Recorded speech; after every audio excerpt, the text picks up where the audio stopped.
Right, let's start the show. What's up, everybody? It's the Arty 84 show live here, episode 200. We are broadcasting live on this very fine Wednesday, the Wednesday before Halloween, that is. Yes, it is. As always, the Adam to the left of me. Hello. We did not, we were at the game last week. That's why we weren't on the air. Game 5 of the ALCS. And wow, that was uneventful. I feel like you and I are due for a good sporting event because the last two went to before that was the Revs game. Or did we go to a football game after that? Oh, we went to the Jacksonville Patriots game for the Okay, basketball. that was after that. Yes. Okay. I think the order the sports events that we have attended together have been the following. I believe the first one we went to was Pat's game in New Orleans. I think we did that. And then that summer we went to the Revs game. Horrible. And then that was terrible. And then we went to Jacksonville for the hottest game in NFL history in 30 years. Yep. And Pats lost.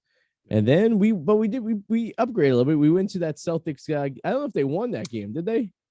Honestly, I don't remember. I was so captivated in the moment. Yeah. We had floor seats at the Garden. Yeah. We're basically row two off the floor. Great. Sitting behind the owner. And then we went to the press conference afterwards. I still have my pass. So yeah, I can have it hung on my door. It's pretty cool. It's awesome. I can't remember if they won or not. They might have lost. If they did, then that continues that streak of losing. Although they did win, if you really want to go back in time, that game that we skipped school and went to the baseball game with Danger Pilots. I think the Sox did win that game, but they did. They did win the Saints game too. But we're talking about like a smaller, like you me hanging out, or you mean like a smaller group where it's like the Revs game horrible. This game is fucking horrible. ALCS, they were so good the first 3 games, really, because even the first game they hung in there. There was only one run, right? It shows how fragile the ecosystem is in playoff baseball. It's like the turnaround from this whole thing was that horrible call by the umpire for not a strike 3 call, right? And that was when everything turned, right? Snowball. It's like trying to bang like a really gorgeous girl and you have her. She's right there. She's in your bed, right? She's right there. And then like a roommate or a neighbor starts knocking on your door and screws up the whole ecosystem, and it doesn't happen. Yeah, it's exactly something super small happens and then they leave or something like that. I don't know. Yeah, playoff baseball the same way. And it's so funny too because it's like the way the Red Sox are rolling going into last week, you would think, all right, I think they got this. You know what I mean? Like, if they didn't win game, 4 that I went to that night, Tuesday, they were sure enough going to win game 3. Corey's never lost a game after he lost a game in the playoffs. So, statistically, it was going in your favor. But I guess all streaks are meant to end. So, yes, and they lost. And now I'm Team Braves. I'm going to the Braves. So, I don't blame you. Yeah, who the fuck wants to see the Astros? The Astros have been in the American League Championship. I didn't realize it was 5 years in a row. Is that fucking crazy? And it's funny because the Yankees went 5 years in a row to the American League Championships, but you think of the Yankees as this powerhouse, right? And then out of those 5 years, the Yankees won, they went 96, 99, 98, and 2000. So they won 4 times in that 5 years, right? But Houston's only won once in this 5 years. We don't know what the outcome of this year is, though, but it seems like remember the Texas Rangers made it to the World Series 2 years in a row, and the American League Championship 3 years in a row back in 2012, 13, and 14. Yeah. And the Astros kind of have the same feel. It's like they don't seem like they're a good team, but they don't seem like they're the dominant team, the powerhouse like the Yankees were back in the day, Oh no, it's different now. It's totally different now, for sure. It must be just the idea of baseball, because even the Dodgers don't really feel like it. Every team feels beatable. Back in the late 90s, the Yankees did not feel beatable, right? Didn't you think anytime you play the Yankees, you're going to lose? No matter. Yeah, because everybody knew the minute you got to the 8th or 9th inning, Mariano Rivera was fucking automatic. And when he did blow a save, it was like, oh my God. Yeah. And 2004, basically, right? Blew a couple saves against the Red Sox. Yeah. But cut fastball, breaks so many bats. Amazing. Yeah. It's kind of I remember growing up watching the Yankees saying, when you play in the Yankees, you're not going to win. But I never felt that way with the Braves in the 90s either. But because I always felt like they were like the Buffalo Bills. They got there so many times and they just couldn't close the deal, right? Yeah, that's how I kind of feel. The Buffalo Bills. Yeah. And I feel like that's why the Astros too. Oh, by the way, the roof is open today at Minute Maid Park. I think they're trying their luck with the roof open. Why not? They played the entire playoffs, I believe, with the roof closed. So tonight the roof is open. Maybe there's a breeze going through. Maybe there's going to be some reason. I mean, these teams are allowed to open and close the roofs at their own leisure. So, it is cooler down there in Texas in October. So maybe, I know they keep people closed during the summer because of the air conditioning to keep it cool in there, which is, fine. But roof open tonight. I feel like this is more of a advantage for the Braves, to be honest with you, because they're used to playing in an open stadium all year round, whereas the Astros are 90% of the time in a closed environment. Well, you see, Arty, with the roof open, the Astros can have people on the rooftop flashing things down with laser light pens. Yeah. Have you heard any more about the whistling? I have not. There was supposedly I haven't looked for it, though. I caught the beginning of one of the Boston sports shows on the way to work one morning, and they were like, "Up next, we're going to be talking about someone who has some evidence on the whistling." And every time the Astros got a big hit, there was a couple whistles beforehand. Now, whistling is something that is heard very often at a baseball stadium, which is for the fans. Although if they are using whistling to disguise, calling pitches, that's pretty impressive because it's something that blends in. It's less obvious than the garbage barrel upside down in the dugout, I guess, but you got to admit, it does sound like a bit of a stretch of paranoia. Yeah. Who's to say, like, it could have been some fan, like, how some fans will try to distract the batters, like when they're catching a ball, like, whoa, who's to say when we're in a bat, it was someone trying to distract the pitcher. I mean, I don't see enough solid evidence to persuade me in that the whistling was anything of the nature. Although when the barrel thing first came out, I was kind of like, it can't happen, right? I mean, it's true. But like you and I talked about, if the Red Sox was tipping their pitching, then that's their own fault for not realizing they're tipping their pitches. It's true. I mean, people like these diehard baseball people get all pissy and moany about stealing signs. I think it's part of the fucking game. Well, it is part of the game because the big thing about baseball is this: like, even if you know what's coming or have an idea of what's coming, remember, you don't know where it's going to be located, and you still have to hit the fucking ball. Hit the ball. Yeah, you could be told 100% of the time they're throwing a straight ball in the strike zone. 100% of the time, but the speed, you don't know what the speed is. Okay, that's fine. Could miss. You still gotta hit it's hard to hit a 80-mile-per-hour fastball. It's even harder to hit a 100-mile-per-hour fastball.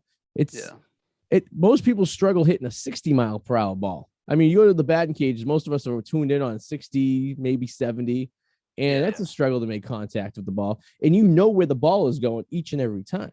These people they have no idea. But if they are tipping the pitches and someone is relaying some kind of message, I really don't think it's cheating. I think it's kind of pissing them off. I don't think so. I'll even go and say the barrel thing wasn't really cheating. I think that was just signals, right? Now, Altuve being supposedly wired up with a buzzer on his I can't 100% call that cheating. I would say that leads on, okay, maybe you shouldn't do that, but I don't 100% say that was 100% cheating. I think it's using technology to advantage, perhaps, maybe. And faking an injury for a pitcher when you're not really injured. That's just a Bush League bullshit. It is. They do that in football all the time to stop the clock. It's a common thing in the last 2 minutes of football. You stop the clock. And in football, they got wise. You got to pull the guy off for the play, but you can have some scrub out there just pretending to have an injury to stop the clock. Basketball that does that, and that's kind of bullshit too. Because when you think about it, go back to that game where they delayed it for 20 minutes because the guy had a warm up.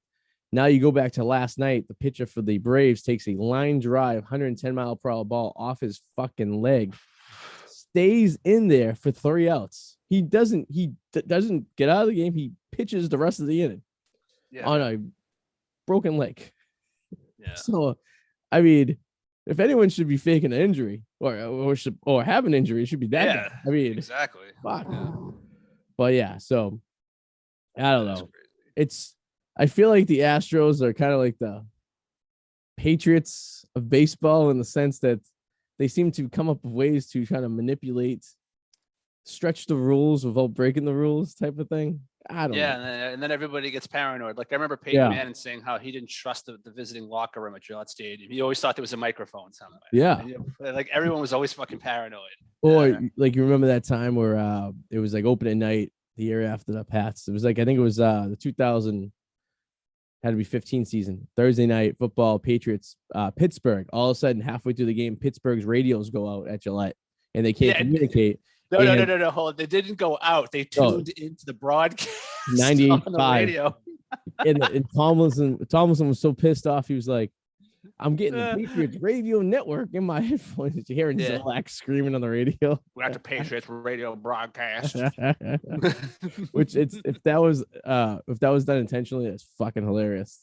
Yeah. But yeah, so I mean, there's also room. Like if you go back into the days of sports, what's his face? Red Auerbach used to turn up the heat in their visitors' locker rooms at the Garden, and then take the thermostat off the wall, so like they couldn't adjust it. So the locker rooms are always like 110 degrees inside there and stuff. I mean, it's the sport. The idea of sports. It's like I mean, I don't even think doctoring the ball is cheating. To be honest with you, I mean, I don't think any of that. I don't think putting shit on the ball to make it move a little bit, screwing up the ball a little bit. No. And if it was such a problem, right? Why did they get rid of a ball every single time there's a foul? Like, why do they get rid of a foul ball? But if it's a ball in play, they keep the ball in play. Like, what's the difference between the two balls, right? Because you can do as much damage to a ball hitting it at 100 miles per hour into the outfield than you can, foul tipping it, into the backstop, right? So wouldn't you want to stay consistent? And nice. Braves just laid down a bunt. It rolled down the third baseline, and then it was going to go out, and then it hit a bump and went back in. Nice. Base hit. 2-all base hit or bunt. Yeah, so I don't know. It's fucking baseball is an interesting sport. I do have something not sports related that I wanted to mention to you. I almost texted it to you yesterday because I knew you'd get a kick out of this, but I'm like, I'll save this for the show. Yeah. So I was like, I could hear you just kind of laughing and agreeing with me on this. All right. So I saw this headline. And it was Biden's early presidency getaways so far outpace Trump's. Okay. Now, here's the thing. You know what media source reported this? What? CNN. Really? I was shocked. I was like, is it that bad? Are they turning? Is your presidency so bad that even CNN is ripping a Democrat? Well, it's funny because you said that, because I was watching the Colbert Report, not purposely. They were showing clips of it on like some kind of unrated shows, and they were making fun of Biden, which is kind of like, and even Saturday Night Live made some dig. I mean, they're like softball digs. They're not what they used to do to Trump, but like they're joking on him now. So are the people who are really in charge starting to say, like, all right, now we got to figure out how to get this guy out of here? Like, you see what it is? I don't think it has anything to do with left or right anymore. I'm starting to think that what it has to do with is the media saw the impact and the arousal that happened when Trump was in office. And they're like, okay, let's try to do it with the other side now. It has nothing to do with being left wing or right wing anymore. It's about getting viewers. It's about ratings. Yeah, it makes sense because CNN loved talking about how bad Trump was, and Fox loved talking about how great he is. Now Fox loves talking about how bad Biden is, but CNN is running out of fuel of how good Biden is, so they can't spin it. So the only way to spin it is reverse, to start competing on how much shit talking you are. Yeah, it makes 100%, especially because their ratings are down, right? So when you think about it, all right, how do you save ratings? Let's go play. Let's talk shit. Yeah, let's do what they're doing. Let's do what Fox is doing. Okay. Yeah. But it just shocked me that it was CNN of all media outlets. I mean, because remember what CNN used to say, Clinton News Network, so to see that, I just started laughing. I'm like, Arty, we'll get a kick out of this. Huh. I mean, I don't trust any news. Yeah. I mean, you can listen to one and listen to the other and on the same story and get a completely different perspective. And of course, it's technically not even news, right? It's an opinion. It's their opinion pieces. It's TMZ without the flamboyant guy and the black guy. talking back and forth about stuff, right? It's like, true. I mean, I don't know. Do you think we'll start seeing, like, how TMZ has those quick cuts to the people behind the cubicles? You know how they do that on TMZ? Yeah, when they're all in the same office. Yeah. Now, hot take. Do you think actual news outlets will start doing that at some point? I mean, they kind of do, don't they? Like, don't they do that? Like when you watch like the morning news, like when they toss it to someone else, like. I mean, they kind of do it with like the weathermen and the traffic people. Like they toss it over to get there, and then like there might be someone in the back. I know like Channel 7 does it. There's always someone back like near the computers, and they'll toss them over there, and they'll say something, and they'll have like a true. But mainly the person they're still talking to is sitting at a desk. Like, we're going to come to a time where someone's hanging over a cubicle talking about the news like this. Well, it's I don't know if many people our age or younger watch the news. I mean, I watch it every morning, but mostly mine's for like make sure like my Revere didn't catch fire or something, or there's not a huge traffic jam on the Tobin. So it's mostly like quick weather, quick traffic update, and if there's anything major that happened in the locally or in the world, like at least you get a little update, like, oh shit, and then I'll listen to more. But like that's about the extent of my news. I remember when I was a kid, and you probably remember the same. Your parents used to watch the news at night. 5:00 news would be on when you got home from school, and they would watch it, and then as you're eating dinner, you'd see it into 7:00 until the shows came on for the night. But like people don't do that anymore. I'll go downstairs. I'll catch Sue watching the news every once in a while. I'm like, what are you fucking nerd? I'm like, what are you watching the news for? You know what they should do at midnight? The news should go kind of pornographic. They should have a midnight news where they're naked, but like still reporting the news. Naked news, yeah. Doesn't some country do naked news? Is that a thing? Yes, they do. It's a website, right? It's called Naked News. I think it's called nakednews.com. It's like it's actually around here. It's like, and I only know that because that show Below Deck I watched. They actually charted out a boat for Naked News. It's like for Mr. Skin, I believe. I'm on it right now. Yes, nakednews.com. Wow, pop-ups galore. I just get news off the top. Some hot girl that just broadcasts the news like naked. Yeah. That's all it is. Get it? Naked news off the top. It's an interesting concept. I mean, it would really get your attention. I don't know how much you'd be listening, but you'd really be, You're not taking anything in probably, but it's a great idea. And I mean, that's why, come on, they've been doing this for years. That's why they have smoking hot broads on the news for like your anchors, right? Even now, remember back in the day, it was all like you had like the chiseled old man, and then you had the middle-aged woman, and they would tell you the news, and then you would have like the old weather guy. Like, remember, just think back at Channel 5, right? Now you have all smoking hot chicks doing the news, doing the weather, doing traffic. And you have like, and it's usually some fruity guy that's doing the, if there's a dude on there or something, you know what I mean? There is that guy on Fox that does look like you, though. It's like the Adam Mallet lookalike. He does the, I forget the hell his name is, but every time we see him, it's like, I look like Adam. There was the female Adam Mallet that's now on channel, I think she's on channel 4 now. Sorry, I'm watching Naked News. We bring the news to you naked. Best way to watch the news. Why not? Imagine you watching Naked News naked. I bet there's people that do that. I bet a lot of people do that. Yeah. I think people just get their news on the phone now, but like even that's like kind of like tinted a little bit because you have like an app and everyone has their preference of what news. Like we were growing up, we were a Channel 5 house. My parents always watched Channel 5. And like I watched Fox in the morning just because of the weather girls. But like, other than that, your girl's on there. That's my woman. Stay away from her. Stay away from my Sherry. Sherry Spears doing the weather. Sherry Spear. Maybe she'd do naked news. That'd be interesting, huh? Imagine that. I mean, yeah. That would just take away the whole imagination of it. Exactly. I like a little bit of a little tease here, Yeah, I mean, it's like, you look this. I always find it impressive that they wear something different every day. You never seen the same wardrobe on them. That's pretty cool. Sometimes I wake up and I'll turn on the news and I'd be like, Sherry, I don't like your dress today. Yeah. Sometimes they're fucking weird. Sometimes they put some weird shit on there. Sometimes they're great though. Yeah. Sometimes they are. Sometimes very revealant, if you will. Oh my God, I just found her dress as Wonder Woman. Oh yeah. That. Spank. Oh, Sherry. If you have people who are watching Juan from literally the Boston area, it's just a lot of hot girls to go in the local weather. But I'm sure you have it in the house near you. I'm sure like even like Iowa, like some fucking small town in Iowa has some like the local hottie has like the news girl. You know what I mean? Oh, of course. They all do. Definitely. I mean, because like you think about it.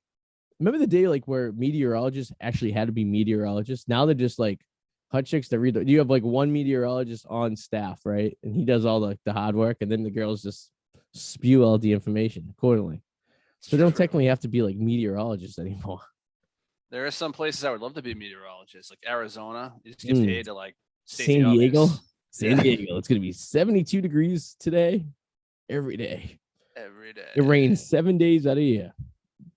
It will let you know those days it rains. Yeah. So I guess the roof. All right, the end of the end. Yeah. I guess the Braves had first and second. They got out of the inning. So nice. There you go. Houston's up. But got the con. Oh yeah, so you talk about the news thing. I think yeah, it's all about ratings. They don't really give a fuck one way or another. Yeah, it's over. They used to give a shit about it, but now it's like, and like to go even deeper with like who's in charge of everything. It's not even like, I don't even think it's parties at this point. I think it's particular people. I think it's organizations. Don't you think?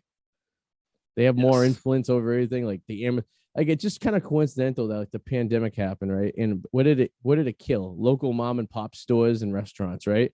But what excelled? Walmart's, Targets, stuff like that, right? Home Depots, all these giant box stores were able to excel in profit margin. And like Bob's Ace Hardware down the street got shut down because they weren't able to open because they didn't have the ability to do mail order shit. I mean, oh, the funny stat, you probably find this interesting. Smoking use went up for the first time in 25 years last year.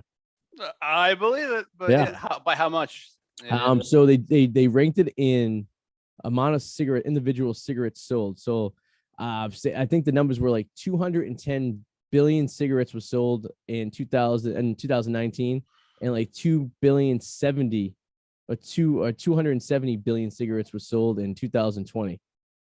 And you figure there's 20 to a pack times how many packs that is. It was the first time in 25 years since they've gotten real hardcore on the cigarette companies with their advertising and stuff that the cigarette companies actually made more money than they lost money than from the year before. Oh shit. And everyone wins in that because you figure how highly taxed cigarettes are. Everyone wins in that, not the smoker. Not the smoker. They die. But they get a little high, I guess. But like that's true. Like the government wins because they're highly taxed. So there's more tax money coming in there. The cigarette company wins because they're obviously making a profit on there.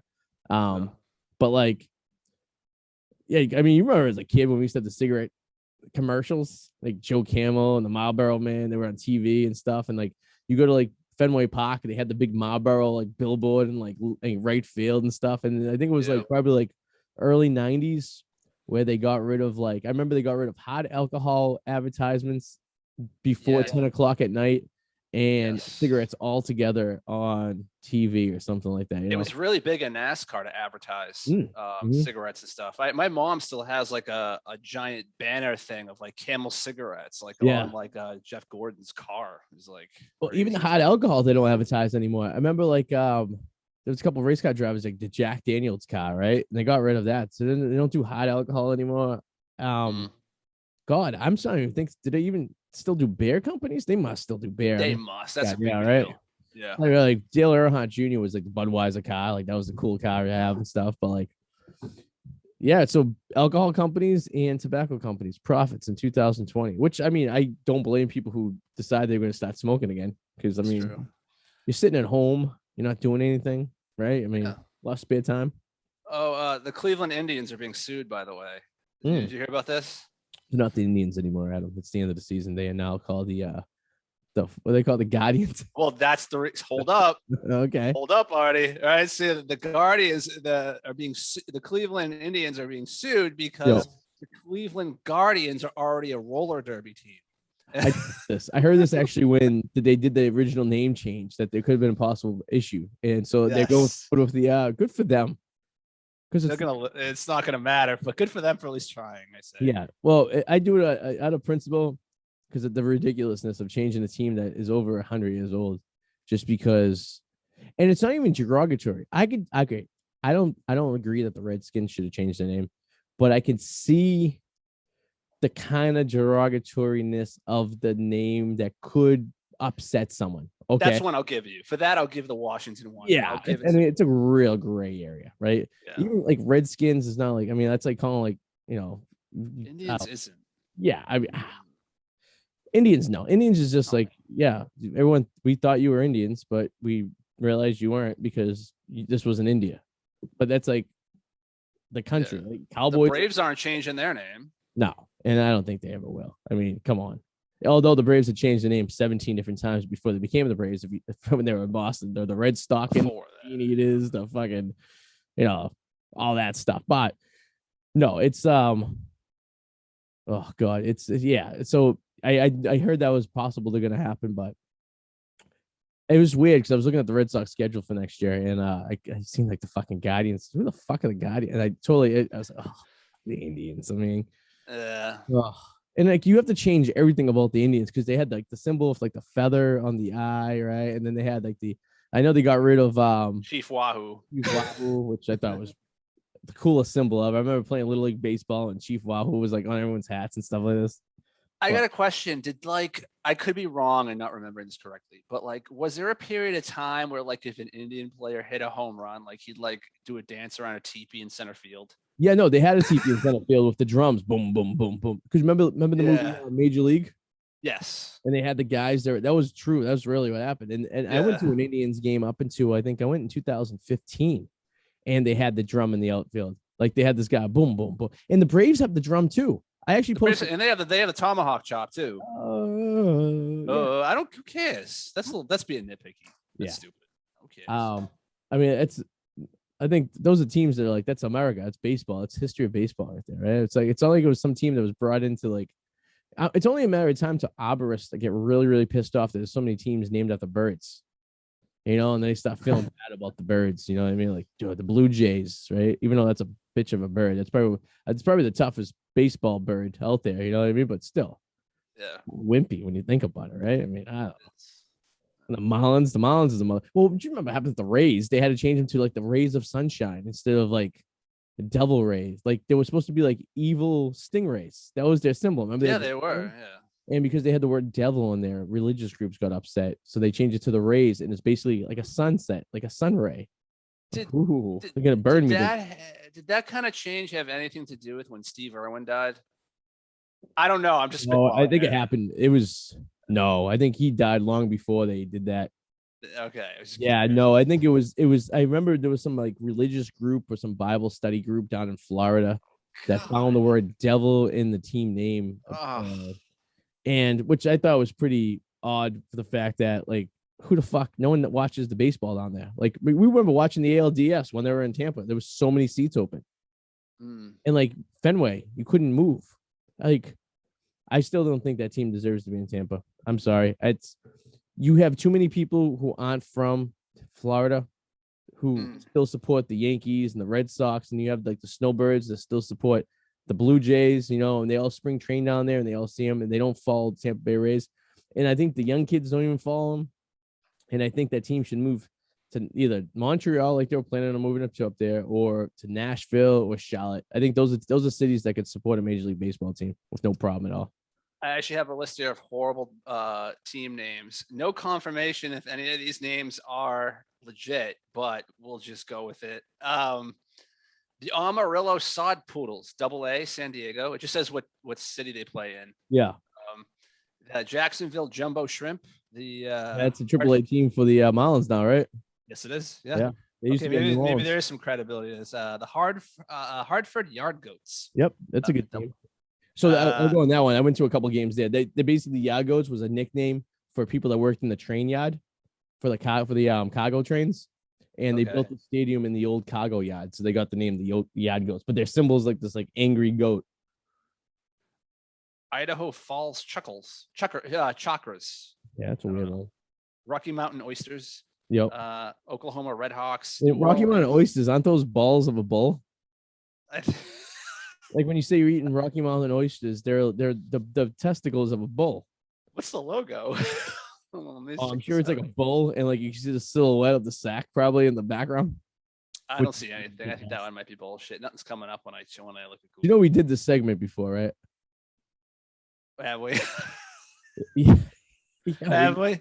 I think we did something with football, not necessarily bait. I don't know. Because we did it because sounds familiar. I ended up going to a I was down in North Carolina, and I went to, there was a funny name of a team, and we talked about it. And then like 3 months later, I actually went to the game, and I was like, oh, I think we're gonna have him talk about this.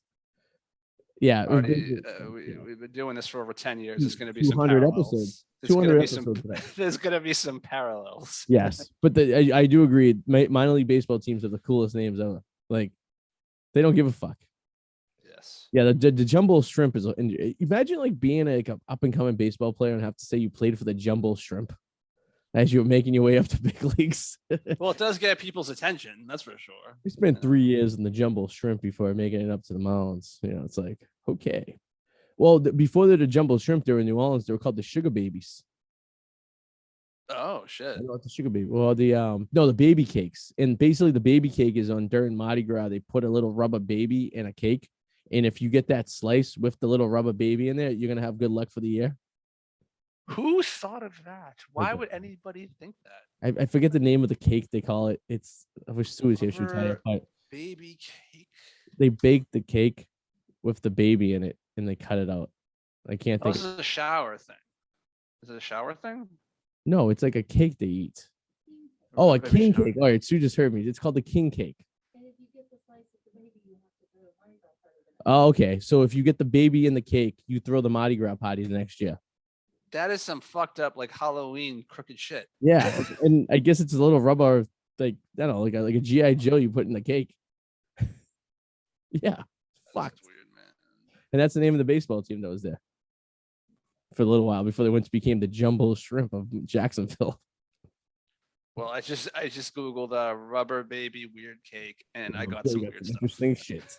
I got some really interesting stuff. Oh, like the guy who was at so I told you about like the national grade people we had at the let's see, hold on. This is taking forever to get. So I guess might be a little late if she makes it. She's running a little late, but we'll okay. We had the national grid people staying at the bar last night at the hotel, and one of the guys who was in charge was sitting at the bar, and in the middle of nowhere, and my boss had come around to give him his food and came from behind, and he was looking at hardcore pornography on his phone. It was some chick getting like grilled on like a countertop, and all of a sudden Sean comes around and he goes, bro, he's like, what's the deal with the guy over there? I go, what? He's like, he's looking at hardcore porn on his phone while he's eating dinner. Okay, I can one up that. I've seen people, I don't get it. I've seen people on treadmills looking at porn. What does that do? How fucked up are you that you need the fix of the porn? I mean, as you're thinking, the only thing I can potentially think of is like, I gotta get better shape because I'm gonna hit something like that. Maybe, I guess. Like a motivational thing. Like I don't know. But while we're thinking about, check this shit out. This is look at this baby. Oh, you calling me dial the resolution. I can kind of see it. Fun. Kind of blurred in the green screen a little bit. Shit. It is actually a head coming out of a vagina. Oh God, why would someone do that? That's fucked up. What's that for? I don't know. It's just one thing that came up when I googled it. But what occasion would you present the cake like that? I have no idea. I mean, I've seen that in real life, and it's nothing to write home about. I have too. It's not. It looks like a blue Chucky doll coming out of it, and then the fluid that comes out right afterwards is just. It's so traumatic. You know, they say you see something traumatic that you almost forget about the details. That's why you don't remember being born because it was such a traumatic experience, and people people don't remember seeing that. Like I couldn't. If you asked me to sit there and draw it and tell you the details of it, I just don't know because I just blacked it out. It's like a horrific car crash. You know what I mean? It's like just can't really recall. Yeah. I don't know who watches porn though, in that kind of setting, like at a bar or. I understand it. I understand watching it at home. That's where it should be. Yeah, that's it. Yeah, it shouldn't be ever out in public. You should never be able to walk by someone's phone and clip. I mean, you can't hold yourself back that much. I can see if someone sent you a picture, like a text message of something funny, and you're like, you look at it real quick, you're like, all right. But if you're sitting there watching a storyline take place, to me that seems a little odd to me. I don't know. Call me old, but I don't think I could ever watch porn either to just watch porn. No, for the storyline. No, you're watching it to get your own release. I don't think anybody just watches porn to watch porn. I want to know for a minute. I want to know how this ends. It's like that in Big Lebowski. It's like the cable guy comes over and the girl goes, "Well, you can guess what happens next." And Big Lebowski goes, "What? He fixes the cable?" Yeah. If you're watching porn just to watch porn and not to relieve yourself, I think you're a serial killer because you're just looking at organs and insides and stuff. That's what you want. years ago when I was on a spring break adventure. This is the kid Adam that we knew before you, the Adam before you that we had in our group. He we stopped at the Cafe Risque on exit 70 in 95 I-95 in North Carolina. It was a 24-hour porn place that had dances and breakfast. Basically, it was for truckers to stop to like watch some topless girls while they eat their scrambled eggs. I just Googled it. Yep, in Florida. Yeah, there's one in Florida too. Yeah, there was one in like Carolina. And there was one in Florida, and there was one like in Georgia. Oh, this looks great. It was. But me and Mikey have been to the one in Florida a couple times. When I Googled it and it pulls up the one in Florida, the first thing it shows me is pictures of food. Yeah, and they eat there. It does not look appetizing. The truck drivers like it. They eat there and stuff. It's really horrific, but they require you to spend $10 while you're in there on anything, whether it's food or they don't sell alcohol. It's either food or drinks or in their gift shop. So we had gotten in there and we had to pay 40. We went in there just to check it out because we just were curious because we're like 20 years old and we're like, what the hell is this all? We drive by it all the time. I wonder what it was like. And then they were like, nice home run, tied it up 1-1. We were like, all right, let's check it out. The guy's like, you guys got to pay. You guys got to spend at least $20 in the gift shop. And we're looking at each other like, all right, fine, whatever. We don't cause any trouble. So we go in there and they had like porn magazines from like the 1970s. Like they were like printed on newspaper almost. Like, so my buddy Adam went in there and he bought like $20 worth of porn magazines. And I remember just driving down the highway and I'm looking over to the left of me. And he's sitting in the passenger seat of my old Jeep and he has a spread out. He's just looking at it. And I'm like, what are you doing? He's like, I'm just seeing what we bought. And like, there's like a car driving by us, looking through the window, like seeing him looking at like hardcore porn on him. Yeah. It's horrific. What the fuck's wrong with people? So I'm reading some of the Yelp reviews. Oh, Cafe Risque, yes. Right? Mikey, we could get Mikey on the phone. He would tell you how horrific this place was. Nice place, friendly people, and food was good, but I got a hair in my fish taco. Bonus. Oh, gross. So to give you a little summary how what looks like when you walk into this place, picture like a greasy spoon diner, right? And then on the back wall, there's a stage, but there's like jail bars that's so you can't grab the girl. They dance behind the bars. Okay. And you could sit right up there and eat your breakfast. I mean, you could be like within, and they don't take off their pants. I think it's just topless. But you could go for a private room in the back for like, I think it's like $100, and they'll give you like a lap dance or something like that. I mean, that's about as extent to it gets. But like, I was in there and there was a 9-month pregnant woman serving breakfast with her tits hanging out and her big baby belly just sitting there for the grabs. And I said to Joey, I think at the time, I go, Joey, do you find this attractive at all? He's like, bro, where the fuck did you take me? Why are we in here? And this is like 6 o'clock in the morning too. This is not even like it was like, 10 o'clock at night. This is 6 a.m. We just crossed the border. We're ready to go. I'm reading a lot of what you're saying. I'm finding corroborating accounts. Like 1 star, no, overbearing, desperately seeking girls. There's nothing good about this place. Forget to talk about the girl who tried to give me a lap dance. I was nice, no thanks. She kept pushing and pushing, and finally I had to run into the bathroom to keep her away from me. I asked if they got busy at all. The one in it's in Gainesville, Florida, if I remember correctly, and it's up there in basically what Gainesville is. It's like northern Florida, kind of where University of Florida is. So I was talking to one of the people that were there, and like, you guys get busy at all, or you just get a lot of truckers off the highway? And they're like, no, we get a lot of college kids from University of Florida because you only have to be 18 to get in there. So like the 18 and 19-year-olds will go there for like a, just see a naked girl. I guess I don't know if that gets them off, but yes, if we're ever in Florida, that was a little further south than we were in Jacksonville. I was gonna say if we ever drive by, it's one of those places where you should stop at least once in your life. The one in North Carolina burnt down, and they closed that one down. And they used to have these. So I remember as a kid when driving to Florida, they would have these big billboards of these really like 80s looking broads on there, and it said "We Bear All Cafe Risque Exit 7." And they're like a horned up 10-year-old. I was like, ooh, I'm like my entire life I always wanted to go there. And then when I finally got into there, I was so disappointed. It's like the Squire Club. Like you grow up your entire life with a strip club down the street from me, and like you're like so excited to get there. And it's like this is it. Like, oh. 1 star. If you prefer your eggs fertilized, well, then you have a lot in common with the staff here at Cafe Risque. And if you enjoy stretch marks and C-section scars with your breakfast, this is the place for you. Yeah. I don't know what actual person ever shows up there legitimately looking for a breakfast. They gave you the menu on like a placemat, like you used to do at Hilltop, and it has like it's sectioned off and stuff. And when I got there, we were there so early, they weren't even serving food yet. It was the break between breakfast and lunch, so they didn't start their lunch menu yet. I can only imagine what the cook looks like who's working at the Cafe Risque, but I'm sure it's well quality. And who's eating fish tacos at Cafe Risque? So gross. I don't even know why you would take photos of this place. Like nice inside, right? There's no pictures of the inside, by the way. They're all like outside shots on Yelp. I wonder if I have any pictures. Tomorrow I'll remind me. I'll see if I've taken any when I was in there. I don't think I did. Wait, there's one. Really strict with the photo photography in there. Wow, that's crazy. I mean, it's like they've only got to be attracting like because they don't serve alcohol, which sucks because like at least you go in there and have a beer. And be like, you know, but me and Mikey are sitting there drinking Coca-Colas. I'm like, that's what are we? Weird. That's fucking weird, dude. But you could, I think you could smoke in them. So we were like ripping butts, like drinking Cokes. Yeah, Max Two's and Bill Ricca. I don't know if they're what they're like now or if they're still open, but I remember they didn't serve alcohol. They were 18 plus. Yeah, no alcohol. But I will say the girls there when I used to go when I was younger were like they'd give you a lot. They were full frontal, like all over you. They were. Because they were UMass Lowell girls that were dancing it. Because we went there once when I was at UMass Lowell.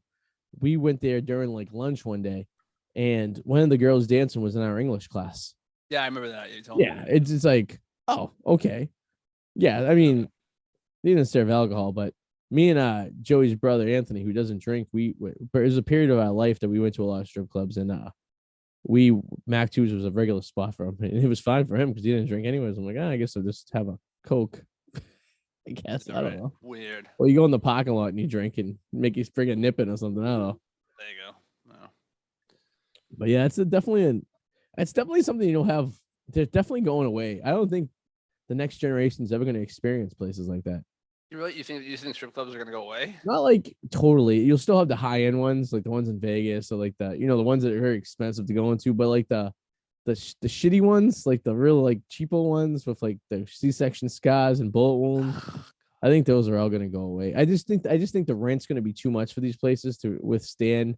I don't think there'll ever be not a want to go to these places. I just don't think the people who own these places will keep them open because I don't think they'll be able to make money because it'll just be too expensive to maintain.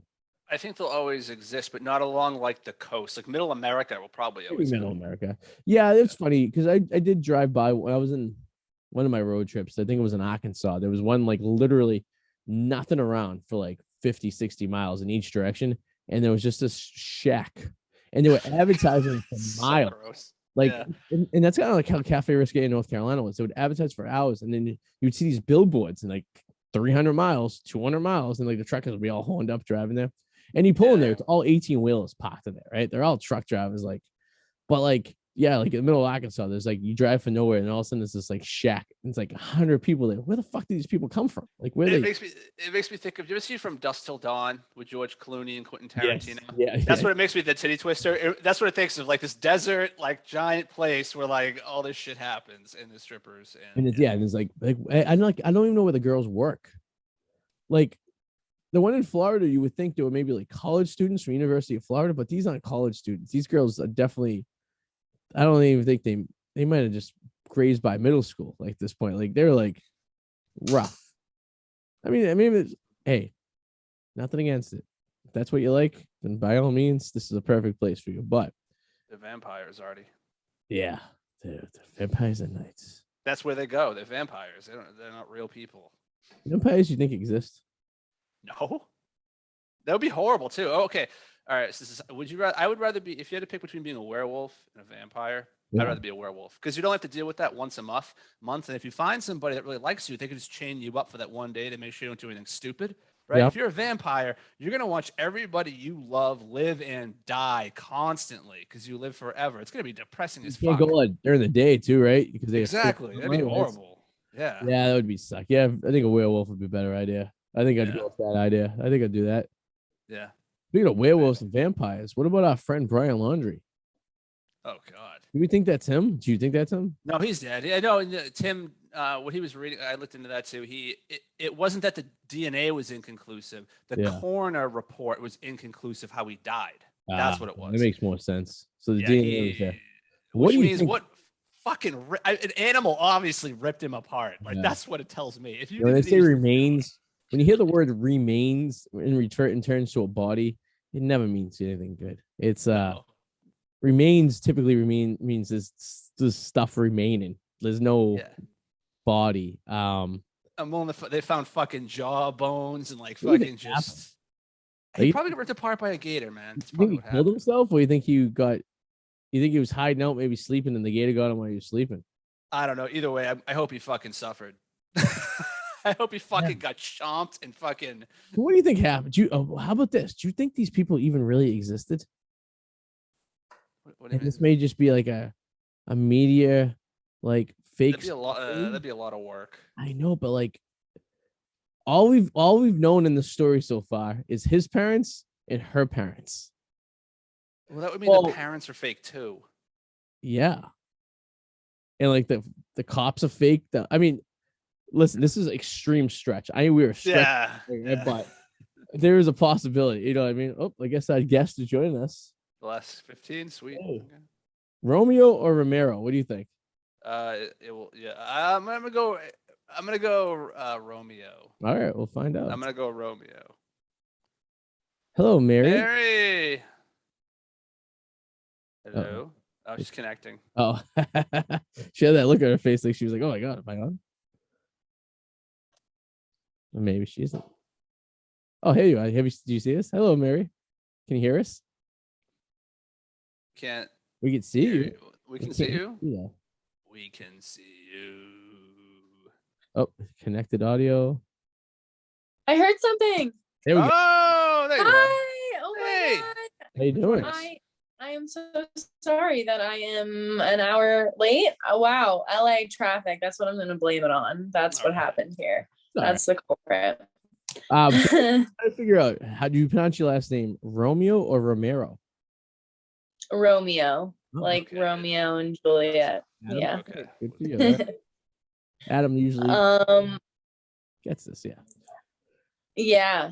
So thanks for finding me and having me on. I really appreciate it. I'm wearing my Boston sweatshirt too. You were in Boston. Right?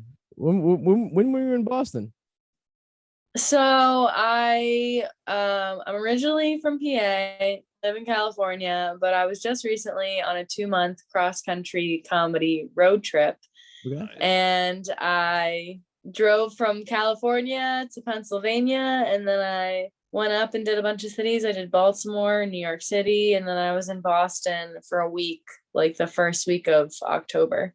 Nice. I seen you at Nick's Comedy Stop. Yeah, that was so fun. That's like one of my favorite shows. Let me ask you a question. Is it still, so when I did this show there, it was like the day before Halloween, like back in 2015.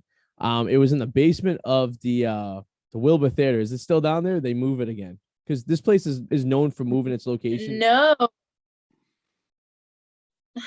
That's what I've heard. So I think it was in like a nightclub situation. Okay. Like I walked around, it was like by a hospital on this weird like side alley. Really? And then I walked in and it definitely looked, and as soon as it was kind of in like a like the stage was above and everyone was kind of like in like kind of a pit situation. Like you had to like walk down a few steps to like be in the audience. And then as soon as the show ended, they cleared everything out immediately and turned it into a nightclub like in 30 seconds.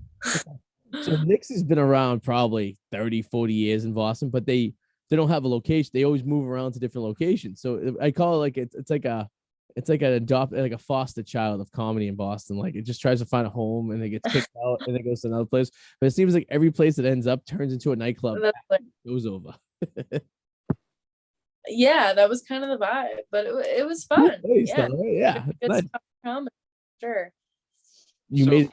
Oh, go ahead, Adam. Yeah. No, I was going to say, what made you want to move out to California? Because I was reading that you you got into comedy, and then like you went to California pretty shortly after getting into comedy, like only a couple years. Is it just that you just felt there was more opportunity there? Or did you have family out there? Or is just where you felt you had to be? So yeah, I mean, I started doing comedy in Pennsylvania, and like 7 months in, I was like, fuck it, I want to be in California. I had gotten like a tight 5 minute set, and I was like, I guess that's all I need. I knew I was gonna do the open mic scene for a good amount of time, but I figured that with the like a tight 5 minute set, I could go around to like every single open mic that I could find in Los Angeles with that tight 5 minute set, and then show that I was funny and try and just meet people that way. And I have an aunt who lives in California that I had never met before. Oh wow.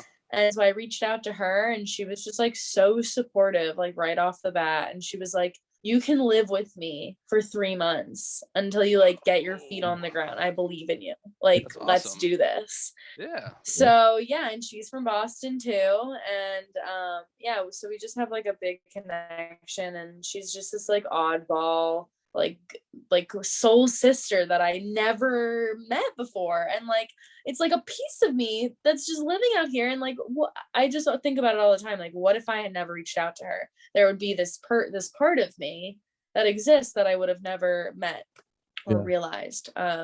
So she has helped me a lot.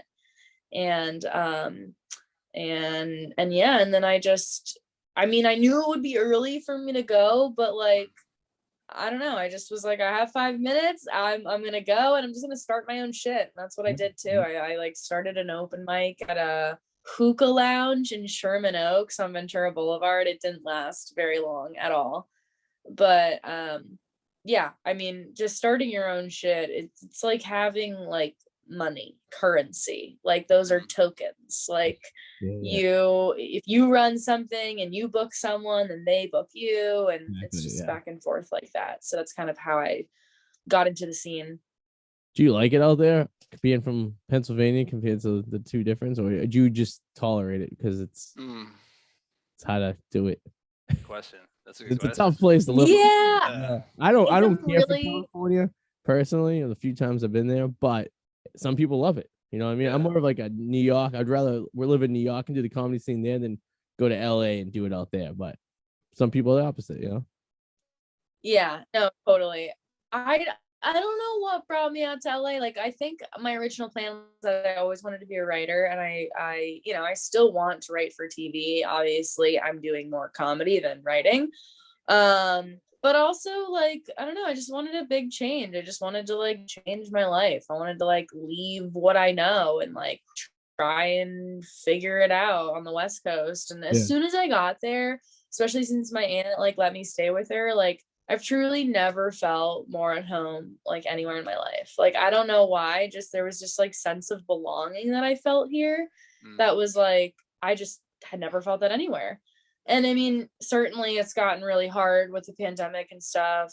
Things are still just like really like annoying, and we have to wear masks all the time, and like that's part is a bummer, and the traffic sucks, and like all that shit. But it's honestly just so worth it. Like the fact that you're able to go to the Improv, like last night, Sam Morril, Tim Dillon, and David Spade, and someone else, I don't know, they were all at the Improv last night. And like I know that you can get that in New York too, but I like having my car, and I like being next to the beach, and you can't get that in New York. That's true. And it's weather. Can't beat the weather. Where in PA did you grow up? So it's called York, Pennsylvania. It's by like Harrisburg area. I know that very well. It was honestly, yeah, it's a little, it's kind of small, but it was a great place to grow up. I loved it. It was like it's just so central to everything. Like Baltimore and Philly and is right there. So yeah, it's a nice park. Yeah, right in the central. I've been to Hershey Park, been to Harrisburg a couple times. It's a nice area. It's nice and peaceful, nice and country-ish. The beautiful rolling hills of middle Pennsylvania. Yeah, I love that shit. Yeah, very different in California. Completely. I was like, freaking out though when I was in Boston and like just seeing all the changing leaves. I was like soaking that shit up so hard. Yeah. And like I took the clouds for granted. Like there's no clouds here. I love just walking outside and seeing some different formations and shit. And you just don't get that. That's just good until I was listening to some on the radio and they said people up here in February and January fucking suck. But and then you get to a certain age, I think it's like around like 60, where people just say, fuck it, it's not worth seeing the foliage anymore. I just want to move to Florida. That's just, You know what I mean? I can see that. Yeah, it's yeah, I mean like the January, it's not perfect here. Like I'm actually like so tired of these whole stereotypes that are like, oh my god, the weather in LA, it's just beautiful like all year round. Like no, actually it rained here 2 days ago, like all day. Oh like, no, not and that. when it rains here, it's like right? Dude, people don't know how to handle it. They're like, well, I can't leave the house now. It's raining. What am I supposed to do? You want me to get in a car and drive? Like, no way. And the city, no. The city just they can't put up with rain. They don't even have fucking sewage like drains. It's insane. I have friends who live out there, and I used to visit them once a year. And I remember it was like 45 degrees, 50 degrees, and I see people in fucking mink coats. And I'm like, what the fuck is wrong with these people? Yeah. That's another thing. Oh my god. So dramatic. I know. It's crazy. But that's another thing is like when I was first moving out to LA, I had no fucking idea. I'd never been there before. I didn't have friends who'd been there before. And it was just like so new to me. And I was just like, yeah, it's just like the Florida Keys. Like I don't need a jacket. What am I gonna bring a jacket to California for?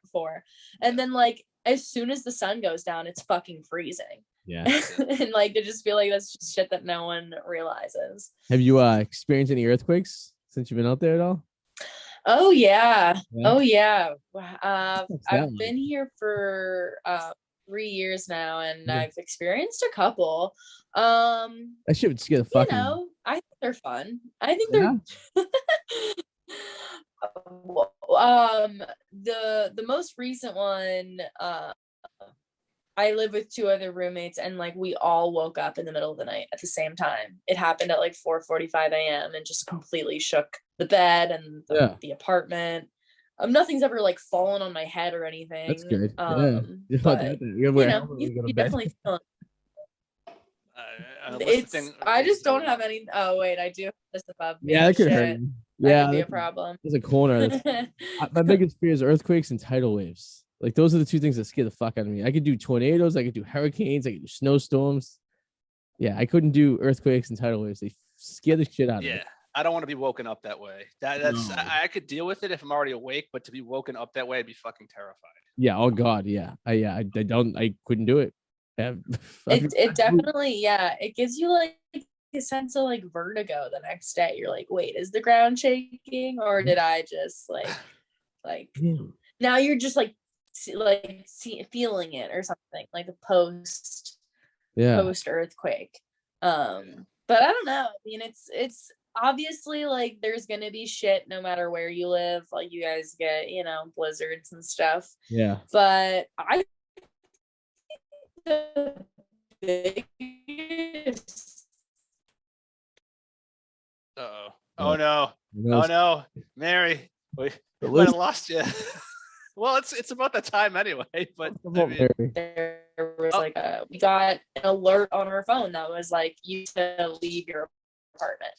Like it could be swept up in a blaze. And we were like, okay, what the fuck? We really like just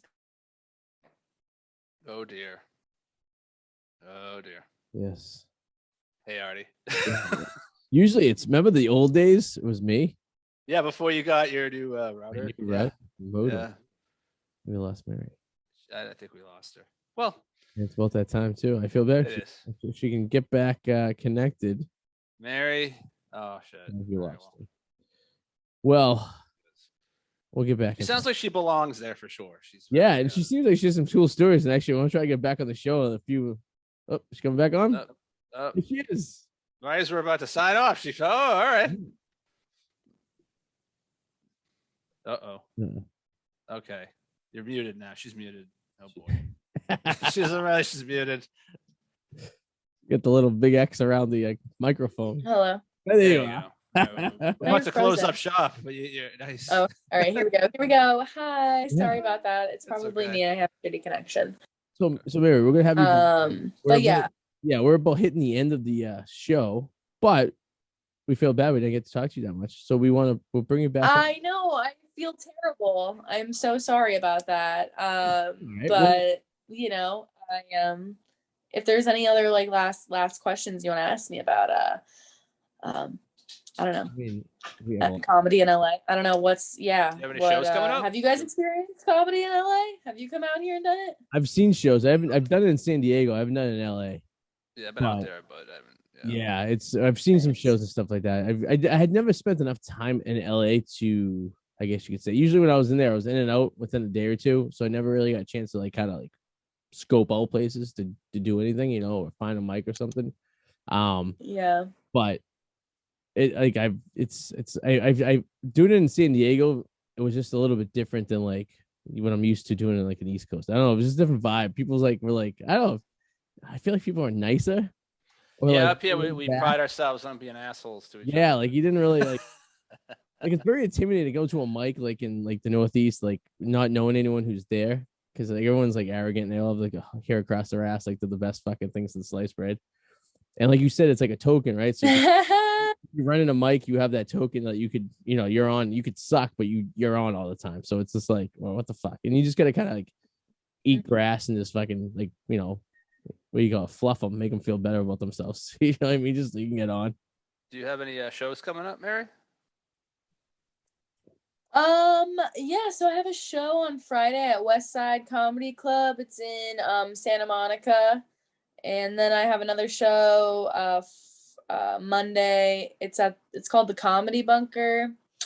Just, you know, just some like backyard type I mean, those to me are actually like some pretty like mid-level type shows, so I'm really excited about them. More intimate. But yeah, so you know, just a few years until I'm like, you know, just at the Improv and Comedy Store, hopefully. Yeah. Do you have a website, or what's the easiest way for people to find you if you're looking for? Probably my Instagram, just Mary Romeo, and if you search that on YouTube, you can see a bunch of my clips too. Yeah. Cool. Awesome. Well, Mary, thank you for joining us. I'm sad we'll have you back so we can. Thank you so much for having me. Yeah, I know I would love to come back when I like actually look appropriate and not an hour late. That would be wonderful. But I do appreciate you accommodating me. And yeah, I appreciate it. We're just sitting in our fucking houses right now. We're just chilling. It was nice meeting you too. We have a few beers, just talking. So it's all good. So you know. Oh, that's so fun. Good for you guys. Well, this is great what you got going on. So thank you so much for having me. No problem. We'll talk to you soon. Thank you for joining us. All right. Sweet. Well, do talk to you soon. She embraces the California way, being late. Yeah, and you were right, Romeo. I thought it was. Yeah, I guess I'm thinking of Romero and Pebbles, but I think that would be more of an A, right? Maybe. Yes, that's what tipped me off. There was no A, so it's definitely Romeo. I don't know. But I never finished a book in my life, so. You still have to give me what's his face? Oh yeah, I'll put it with my shit tomorrow. I'll let you take a copy of it. Yeah. How far did you get? I got a couple chapters in. I can't. Okay. It's tough for me to read. Yeah, no, I'm looking. I will break it down for you. So next time he's on, you can. A lot of distractions in my house, if you haven't noticed. You know what I mean? Oh, and duly noted. I mean, and understandably so. You have a kid running around. You got dogs. You got all this stuff. I don't know how you even managed to read it 2 chapters. She was listening to the show. She gave us the answer from downstairs. That was nice of her. Nice. Oh, good for her. That's awesome. I was probably talking too loud. She was probably getting upset. So the fact that Henry's room is right next to the studio, it would just help me be able to manipulate putting money into the studio in the basement. So if I have to do the basement over, I'm going to have to do the basement over. So it is what it is. I have a feeling there'd be less acoustics downstairs if you're in the basement because nothing to bounce off the walls, all concrete, right? Yeah. Well, no, it would be done over right. I would sheetrock it, I would do it the right way, and then what I'll do is you end up have a carpet down to absorb some of the sound. So it would be really good. It would be actually nice sound once it's the plan I have is nice. I just gotta come up with $10,000 to do the project. You know what I mean? That's it, huh? All right, that'd be great, wouldn't it? So, I only spent that much on the paint and the gutters in my house. Oh, it's a matter of, that one's going to be put in the back burner for a couple of years, I think, so, or maybe I'll just hit the mega bucks and then just sell the house and buy a new one. Who knows? Right. Or buy some Shibu Inu coin. I mean, yeah. Like real quickly, the guy that got the token from Tom Brady for getting the ball back was worth like $60,000. You see that? No, I didn't see that. The Bitcoin company that Tom Brady's pushing, whatever that Bitcoin currency is? I know. It's an exchange. Yeah, Tom Brady's what is it? Yeah, he had a token, and whatever it was worth, he gave that to the guy for the football, amongst some other stuff. And it was worth about $60K.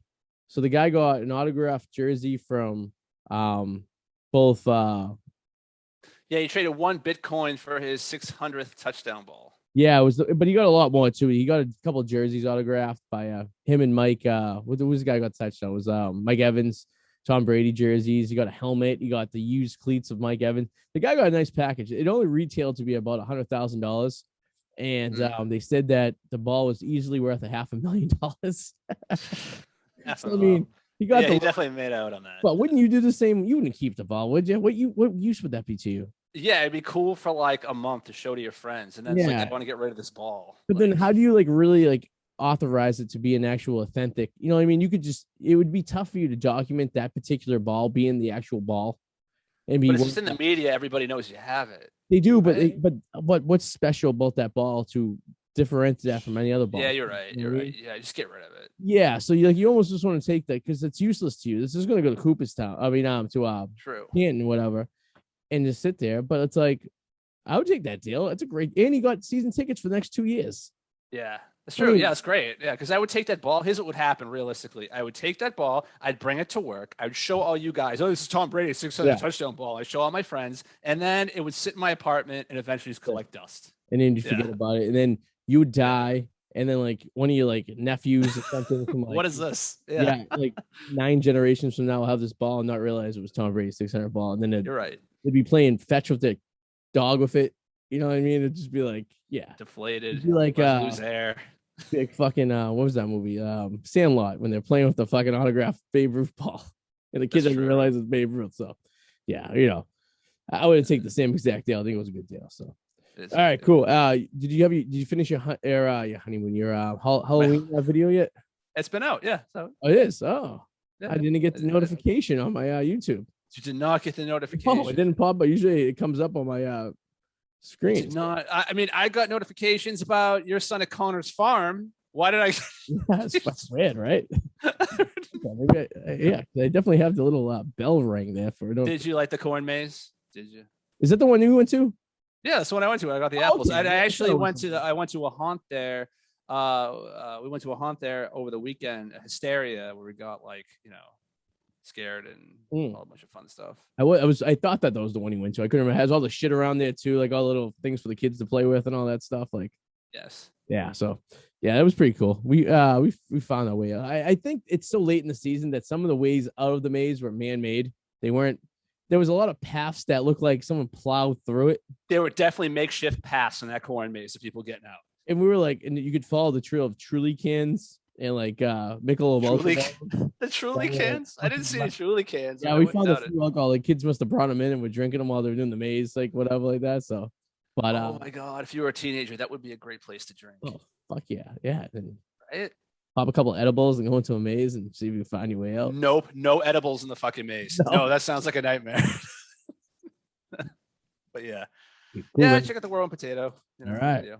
And I just launched a new video on the Baseball Fanatic on YouTube, so check that out as well. I gotta subscribe. I will subscribe because I am not subscribed to the Baseball Fanatic. Baseball Fanatic, all baseball. All we do is baseball videos. I have a shit ton of baseball videos. All you're gonna see is baseball. So if you like baseball, Baseball Fanatic. If you like little kids, and not in a weird way. Whoa! If you like little kids, like seeing family fun, like Tim Tracker. Check out the Wicked Explorers and all that stuff. And of course, the ID84 show on YouTube. Subscribe, like, all that good stuff. And we'll see you guys next week. Toodaloo, motherfuckers. Bye. Bye.